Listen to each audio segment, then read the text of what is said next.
살면서 단 한 번도 여유 있게 살아본 적이 없습니다.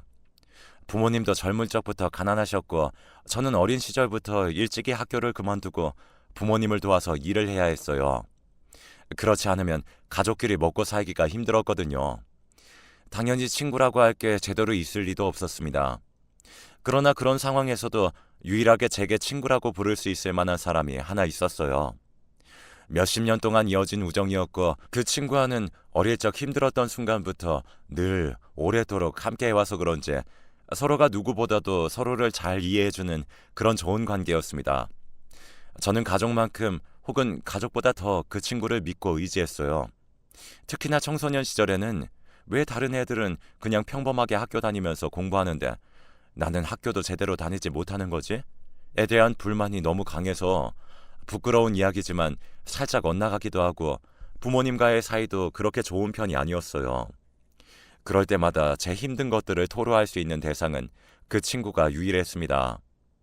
야, 우리 나중에 어른 되더라도 우리 계속 친구하면서 지내는 거다. 그 친구가 없었다면 제 인생은 아마 2배 정도 더 암울했을 거예요. 힘겨운 학창 시절을 보내면서 친구와 시간을 보낼 수 있다는 게 제게는 정말 거의 유일한 위안이었으니까요. 부모님의 일을 도우면서도 시간이 난다면 꼭 친구와 만나서는 별건 아니더라도 함께 돌아다닌다거나 이것저것 구경하는 등 여러모로 시간을 보냈습니다. 이런 저희의 우정은 당연히 어른이 되어서도 변치 않았습니다. 특히나 친구는 저만큼은 아닐지라도 역시나 집안 사정이 그리 넉넉지 않았기 때문에 아마 친구 역시 저를 어느 정도 의지하는 부분이 있었을 거예요. 서로가 서로를 보듬었다 보니 당연히 사정이 조금 더 나아진 뒤에도 우정은 더욱더 견고해져 갔습니다.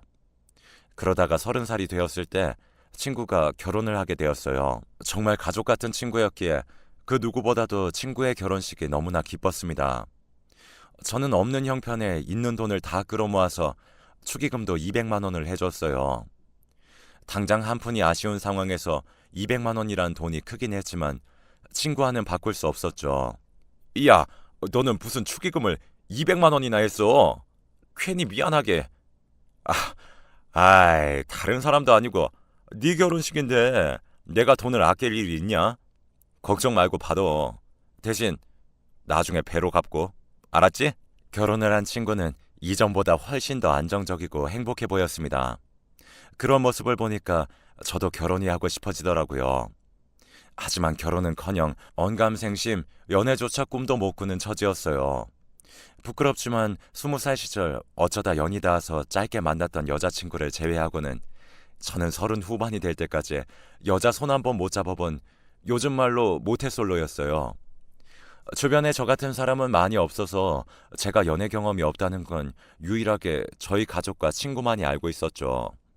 사실 여자친구 같은 게 없던 지 오래되다 보니 그동안은 그렇게 외롭다는 느낌이 들지 않았는데, 이상하게 친구가 결혼해서 사는 모습을 보니까 나도 더 늦기 전에 연애를 좀 해볼 걸 이라는 후회가 들더라고요.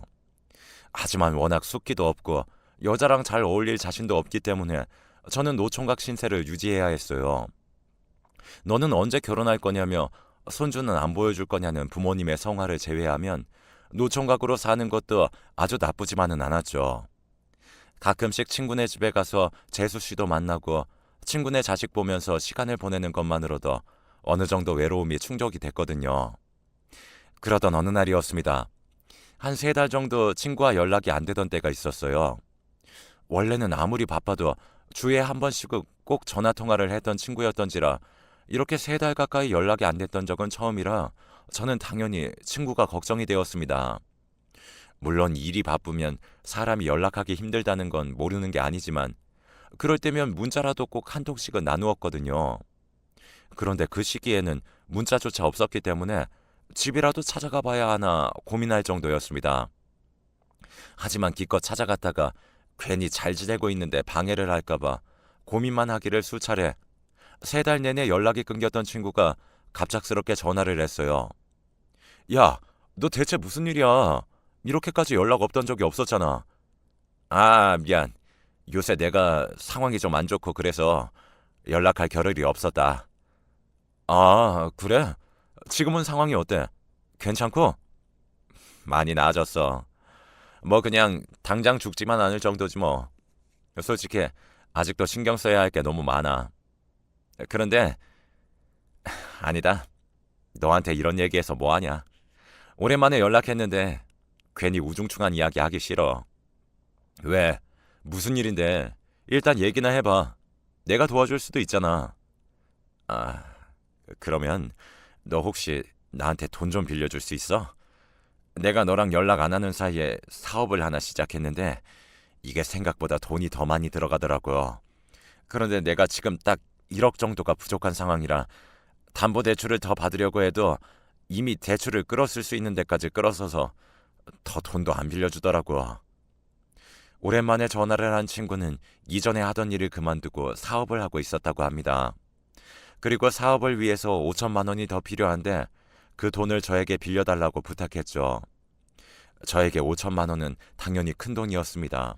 아마 부모님이 이 사실을 알았다면 미쳤냐고 아무리 친한 친구라고 해도 어떻게 5천만 원을 턱턱 빌려주냐면서 뭐라고 했겠지만 저는 다른 사람도 아니고 그 친구에게라면 비록 전 재산이 5천만 원이라고 할지언정 아무런 거리낌 없이 빌려줄 수 있었습니다. 그래서 저는 걱정하지 말라고 5천만 원까지는 있으니까 그 정도 돈은 빌려주겠다면서 친구에게 바로 5천만 원을 송금했어요. 사실 제가 만약 친구처럼 가정이 있는 상황이었다면 아무리 그렇게 친한 친구고 믿는 친구라고 할지언정 5천만 원을 빌려주지 못했을 겁니다. 하지만 불행인지 다행인지 몰라도 제가 여자친구 하나 없는 노총각이었기 때문에 조금 더 자유롭게 돈을 빌려줄 수 있었죠. 제가 준 5천만 원을 받은 친구는 너무 고맙다면서 전화로 거듭 인사를 하고 말했습니다. 내가 이 돈 꼭 갚을게. 사업 성공해서 너한테 배로 돌려줄 거야. 돈을 빌려줄 당시 배로 갚는 걸 기대하고 그런 건 당연히 신경 쓰지 않았어요. 제게 중요한 건 오로지 친구가 이 돈을 이용해서 정말 원하는 대로 사업을 꾸려나갈 수 있는 것뿐이었습니다. 저는 마지막까지 전화로 친구를 응원한 뒤에 통화를 끊었어요. 그리고 그 뒤로는 일부러 친구에게 연락하지 않았죠.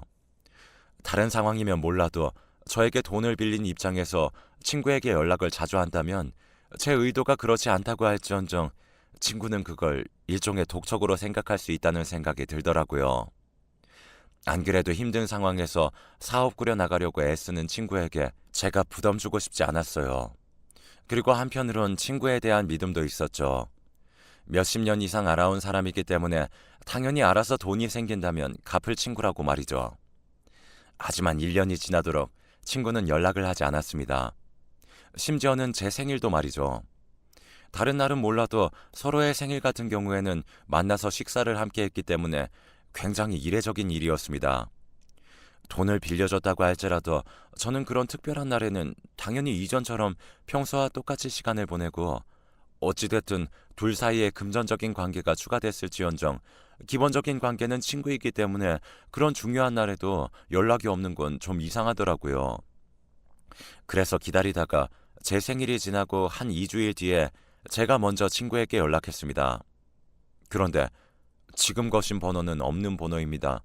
다시 한번 확인하고 걸어주세요.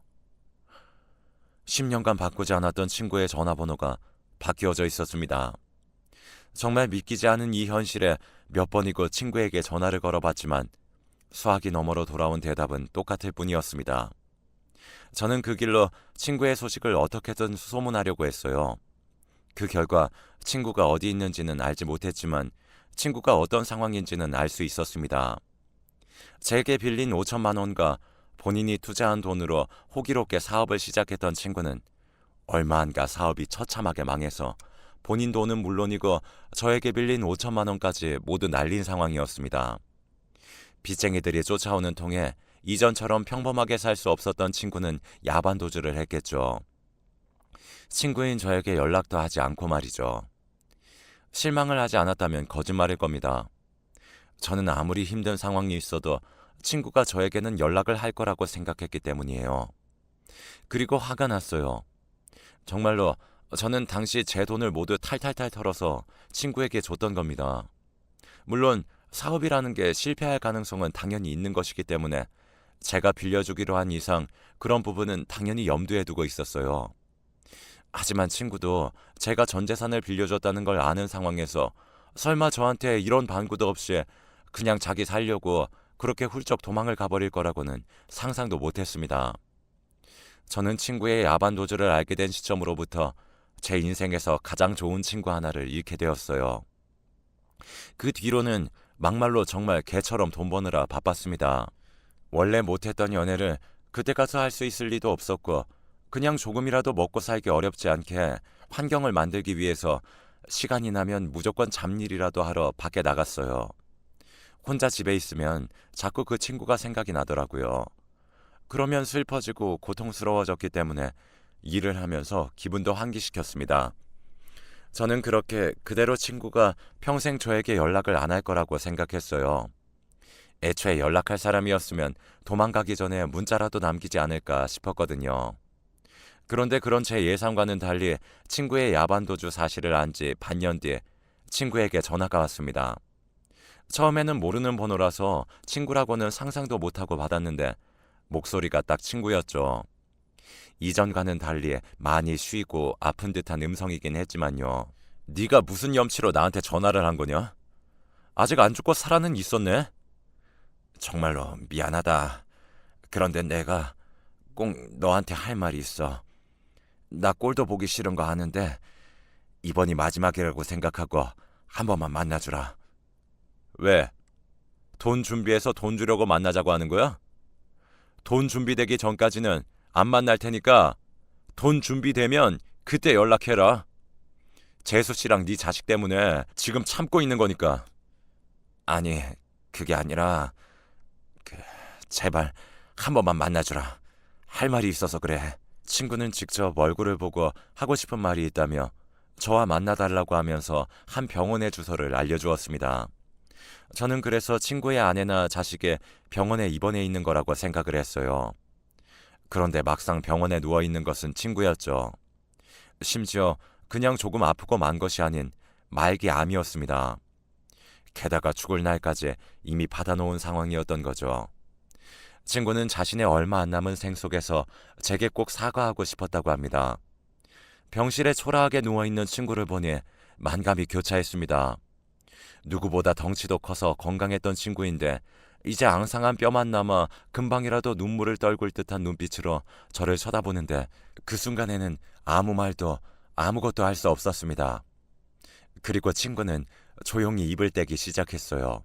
네가 얼마나 큰 맘 먹고 그 돈 빌려줬는지 내가 모르는 게 아닌데 그땐 당장 빚쟁이들이 쫓아오고 그러는 게 너무 무서웠어.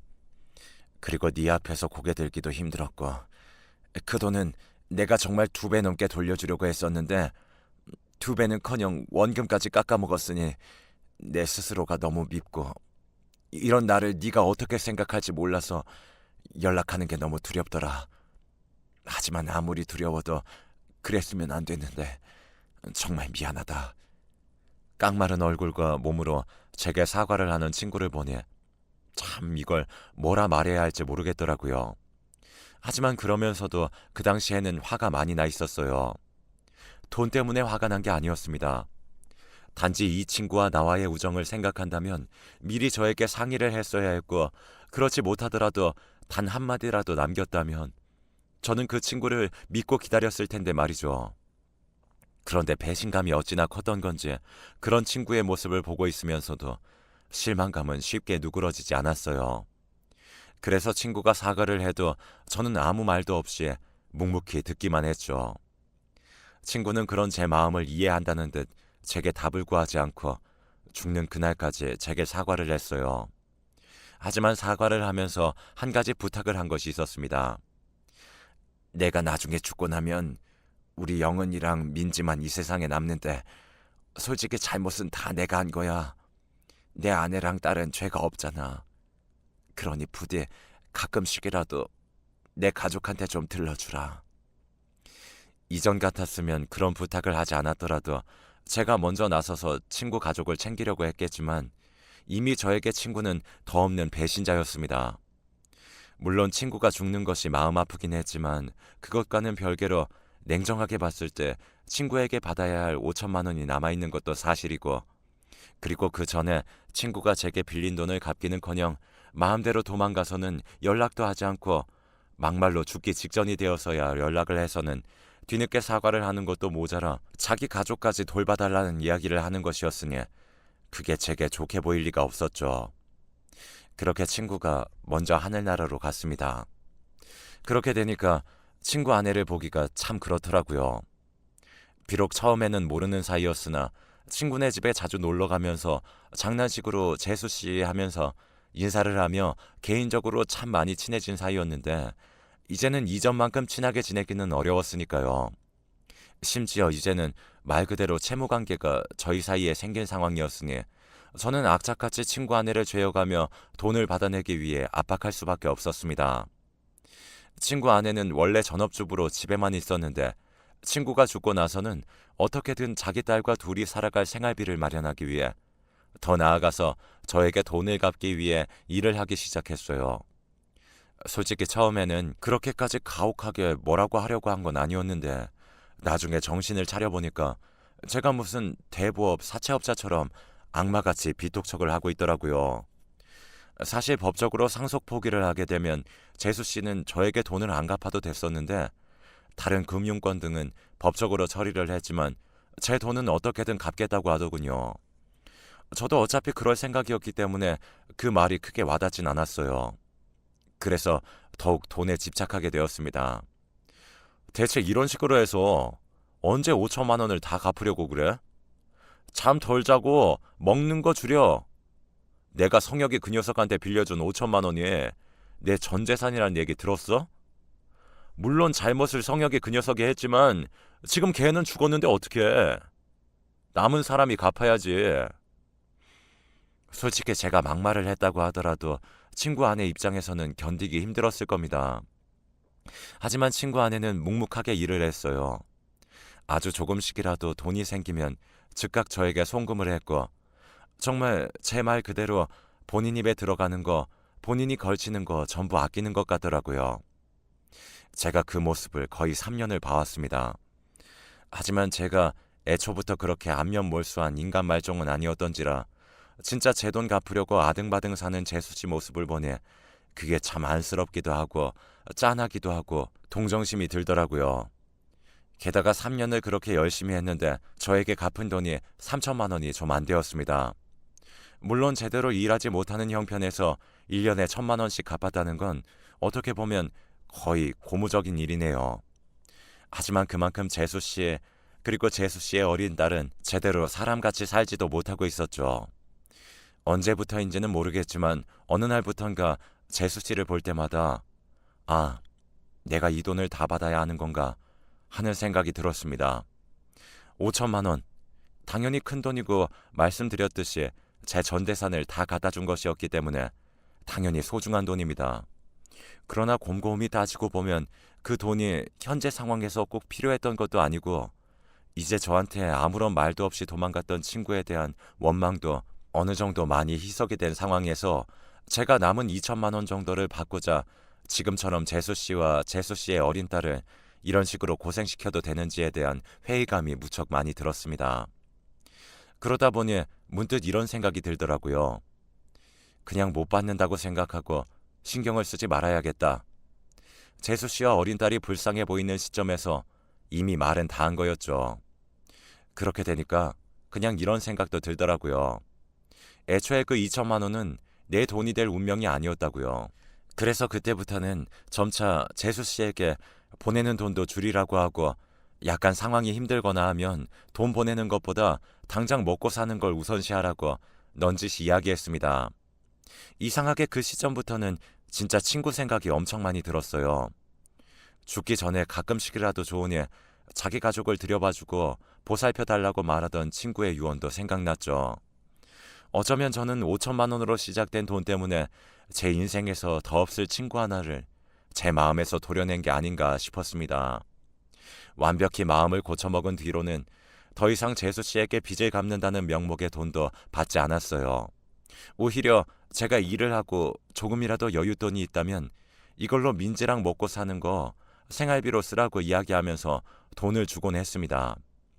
물론 친구에 대한 앙금이 아예 없다고 하면 그건 솔직히 거짓말일 거예요. 어떻게 아예 없을 수가 있겠습니까? 친구가 했던 일들이 사라지는 게 아닌데요. 하지만 정말 재수 씨와 그 딸은 죄가 없잖아요.